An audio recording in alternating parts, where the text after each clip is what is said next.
नमस्कार दोस्तों, मैं फिर आप लोगों के बीच एक बार फिर हाजिर हुआ हूं। आज आपको फिर एनटीपीसी का ही क्वेश्चन बताएंगे। ध्यान से देखिएगा।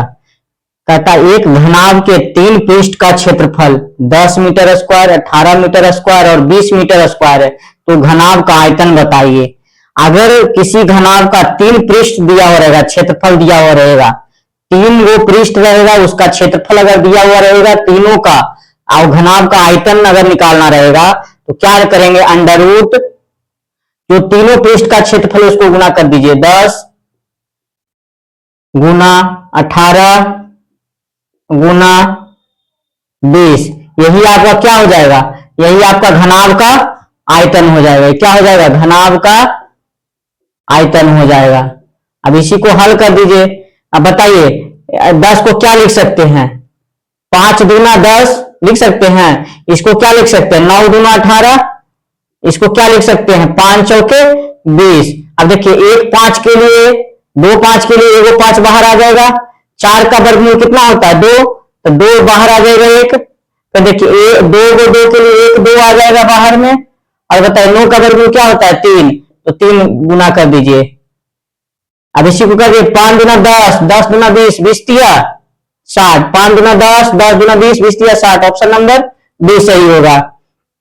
आगे देखिए, कहता एक समद्विबाहु समकोण त्रिभुज। समद्विबाहु समकोण त्रिभुज कहने का मतलब हुआ समद्विबाहु, समद्विबाहु समकोण। समकोण तो है लेकिन समद्विबाहु है, जिसकी 2 भुजा क्या है, बराबर है। मान लीजिए एक भुजा है और एक भुजा है, 2 भुजा क्या है, बराबर है, दोनों भुजा, जिनकी लंबाई 12 सेंटीमीटर और जिनकी जो बराबर भुजा है उसकी लंबाई कितना है, 12 सेंटीमीटर है और 12 सेंटीमीटर है। तब कहता है कि उसका क्षेत्रफल बताइए, इसका क्षेत्रफल। तो ये समद्विबाहु समकोण त्रिभुज है, तो किसी भी त्रिभुज का, किसी भी समकोण त्रिभुज का क्षेत्रफल क्या होता है, 1/2। अब गुने आधार, आधार कितना हो गया, 12, और ऊंचाई कितना हो गया, 12।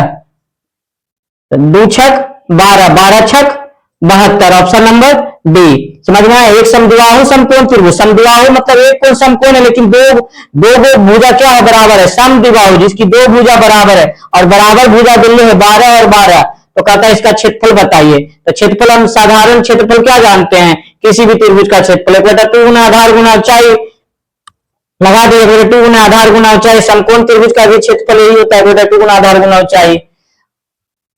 आगे देखिए, कहता है एक धार्मिक दिन पर 50 पुरुष ने 40 मीटर लंबी और 20 मीटर चौड़ी और पानी की टंकी में डुबकी लगाई। यानी 40 मीटर लंबा है और 20 मीटर चौड़ा है, पानी की एक टंकी में डुबकी लगाए।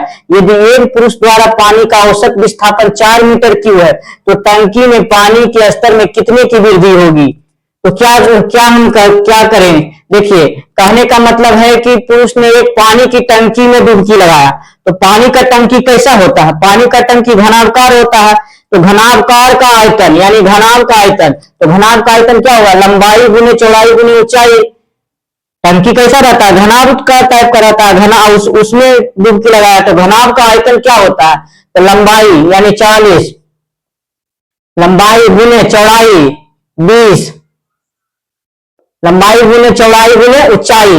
ऊंचाई मतलब कितना पानी विस्थापित किया, टंकी कितना, मतलब देखिए तो टंकी पानी के स्तर में कितना वृद्धि हुआ, जो वृद्धि पानी के टंकी जो वृद्धि हुआ वही उसका क्या करेगा, ऊंचाई का काम करेगा। तो मान लेते हैं ऊंचाई क्या है, h है। ये घनाभ का आयतन हो गया। और घनाभ का आयतन जो होगा वो एक पुरुष द्वारा औसत विस्थापन के क्या होगा, बराबर होगा। तो बताइए एक पुरुष द्वारा औसत विस्थापन कितना है, 4 है। एक पुरुष द्वारा औसत विस्थापन के बराबर होगा। तो एक पुरुष का औसत विस्थापन कितना है, 4। ऐसा ऐसा कई पुरुष ने विस्थापन किया है, 50 पुरुष। तो 50 से इसको गुना कर दीजिए, तो ये घनाभ का आयतन हो गया। और ये 50 पुरुष द्वारा, मतलब कि 50 पुरुष द्वारा औसत विस्थापन दोनों बराबर होगा। घनाभ का आयतन अब बराबर क्या होगा, 50 पुरुष द्वारा पानी का औसत विस्थापन दोनों बराबर होगा। तो एक पुरुष का औसत विस्थापन कितना था, 4। तो ऐसा ऐसा 50 पुरुष था, 50 से क्या कर दिए, गुना कर दिए। इसे अवेज का मान इसी से निकाल दीजिए। तो देखिए 1 0 से 1 0 खत्म हो जाएगा। अब देखिए 5 से 5 40, 4 से 4 दूना 8, तो देखिए तो कितना हो जाएगा, दोनों 4h बराबर कितना हो जाएगा 1, तो h बराबर कितना हो 1/4। अब बताइए 1/4 तो ऑप्शन में नहीं दिया है, 1/4 क्या चीज में आ गया, मीटर में आ गया। 1/4 क्या चीज में आ गया, मीटर में आ गया। हमको लाना है कुछ, देखिए सेंटीमीटर में है, तो सेंटीमीटर में लाने के लिए क्या करेंगे, 100 से क्या करेंगे, गुना करेंगे, तो कितना सेंटीमीटर आ जाएगा, 25 सेंटीमीटर। ऑप्शन नंबर ए सही होगा। अगर मेरा वीडियो अच्छा लगा हो तो लाइक और सब्सक्राइब करें और शेयर भी करें।